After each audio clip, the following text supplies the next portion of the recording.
Welcome to Luca is a Billionaire, where the only thing I invest in is your answers.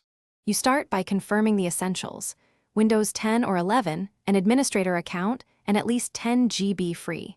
Once done, temporarily disable third-party antivirus because it often blocks Riot installer actions.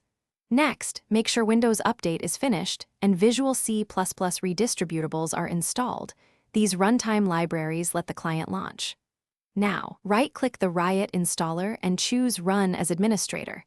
This forces proper permission and often resolves the immediate "cannot find" error. You should inspect background services next. Open services. MSC and confirm Riot Client services and Riot Client Crash Handler are present and set to automatic. Start them if stopped. If services are missing or failing, run the Riot installer with repair or choose uninstall, then reinstall. This reinstates missing service entries. Also, remove the client config and cache folder in C, /Riot Games /Riot Client before reinstalling to clear corrupted config. Doing this rebuilds clean settings, and often you finish by launching the client as administrator and checking Task Manager to confirm the process appears.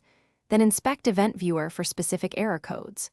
Once working, re-enable your antivirus and add C, /Riot Games to its exclusions so future updates won't be blocked. If the client still cannot be found, run sfc/scano and dism/online/cleanupimage/restore health to repair Windows files. Then reinstall Riot Client.